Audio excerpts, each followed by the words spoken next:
విషయాన్ని గురించి చింతించవద్దు.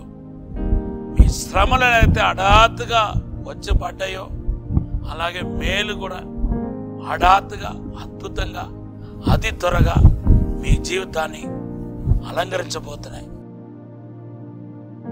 యేసుక్రీస్తు నామములో మీ అందరికీ శుభములు తెలియపరుస్తున్నాను. Praise the Lord. మీరందరూ బాగున్నారా? May the Lord bless you richly. ఏం బాధపడవద్దు, దిగులు పడవద్దు. ఎందుకు నా కార్యాలు ఇలాగ అయిపోతుంది, నేను ఎందుకు ఇలాగ అయిపోయాను, నా సమస్యలు ఎందుకు ఇంత పెద్దది అయిపోయింది, దేవుడు నా పక్షంగా ఉంటే ఇవన్నీ ఎందుకు జరుగుతాయి, నేను ఒంటరిదానైపోయాను, ఒంటరివాడైపోయాను, దిక్కుదోచని స్థితిలో ఉన్నాను, కలవరంతో వేదనతో ఉన్నాను, నన్ను అర్థం చేసుకున్న వాళ్ళు ఎవ్వరు లేరు అని మీరు బాధపడుతున్నారేమో. కానీ మీరు బాధపడకండి. దేవుడు మీ పక్షముగా అసాధారణమైన అద్భుతమైన కార్యం దేవుడు ఖచ్చితంగా చేస్తాడు. మిమ్మల్ని ఉన్నతంగా దేవుడు ఆశీర్వదిస్తాడు. మీ శత్రువులు దేవుడు చెదరగొట్టబోతున్నాడు. సాతాను క్రియలని లయం కాబోతున్నాయి.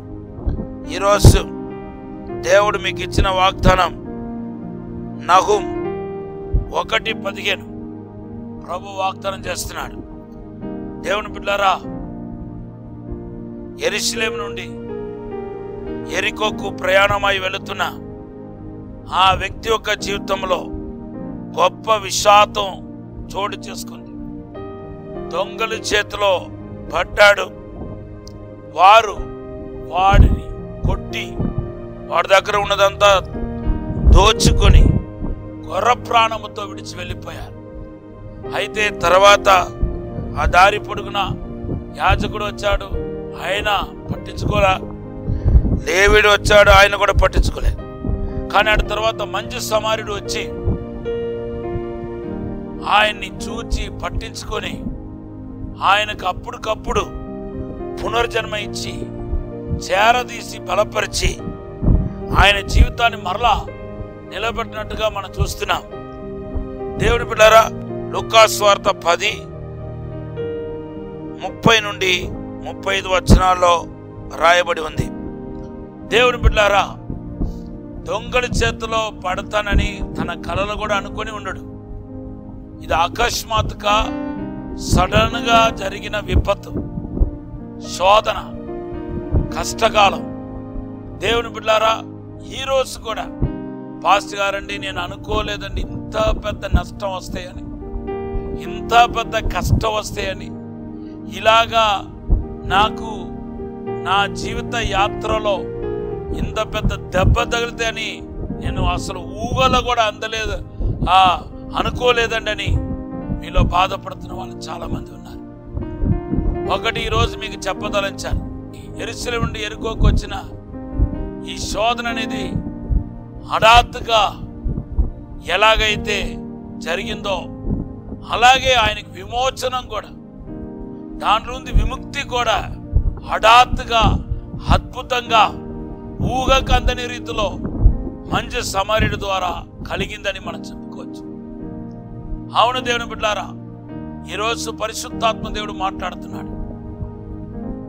ఎలాగైతే సడన్ గా నువ్వు అనుకోని రీతిలో, నువ్వు అనుకోలేదు ఇంత పెద్ద శోధన, ఇంత పెద్ద రోగం, ఇంత పెద్ద బాధ, ఇంత పెద్ద సైతాను శోధన నీ మీద వచ్చి పడతాయని, హఠాత్తుగా వచ్చి పడింది. ఎంత వాస్తవమో అంతకంటే వాస్తవం నీకు యేసు ప్రభు మంజు సమరుడిగా హఠాత్తుగా ప్రత్యక్షం కాబోతున్నాడు.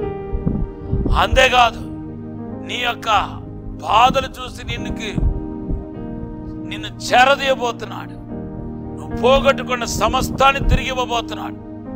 నీకు మేలు కలగబోతున్నాయి, నీకు అద్భుతం జరగబోతున్నాయి. నిన్ను ఎవరు విడిచిపెట్టినా, యాజకుడిలాగా లేవీడులాగా ఎవరిని వదిలేసి విడిచిపెట్టి వెళ్ళిపోయినా యేసు మాత్రం విడువడు, ఎడబాయడు. ఖచ్చితంగా నిన్ను పట్టించుకుంటాడు. తనదంతా నీదిగా చేస్తాడు.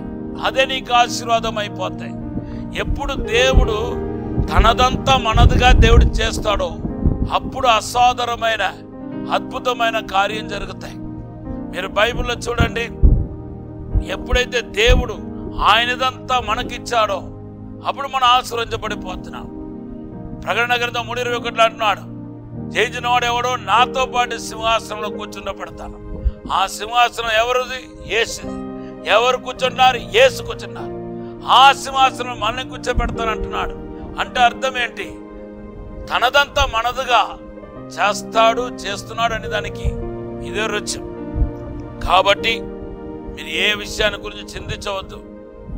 మీ శ్రమలు అయితే హఠాత్తుగా వచ్చి పడ్డాయో అలాగే మేలు కూడా హఠాత్తుగా, అద్భుతంగా, అతి త్వరగా మీ జీవితాన్ని అలంకరించబోతున్నాయి. దేవుడు త్వరగా మీ జీవితంలో అద్భుతం చేయబోతున్నాడు. ప్రభు ఈ మాటను దీవించిన గాక. ఒక చిన్న ప్రార్థన చేస్తాను. పరిశుద్ధము నమ్మకమైన పరలోక తండ్రి, ప్రభా మా జీవితంలో అసాధారణమైన అద్భుతమైన కార్యం జరిగించండి ప్రభా. సాతాను వాడి క్రియలని యేసు నామములో లయపరచండి. అంధకార శక్తులని పారదోలని ప్రభా, దురాత్మ శక్తులని పారదోలిసి మేలు చేయమని, ఆశీర్వదించమని యేసు నామములో అభిషేకించి కాపాడుమని యేసు నామములో అడిగి వేడుకుంటున్నాము తండ్రి. ఆమేన్. Have a blessed day. God bless you.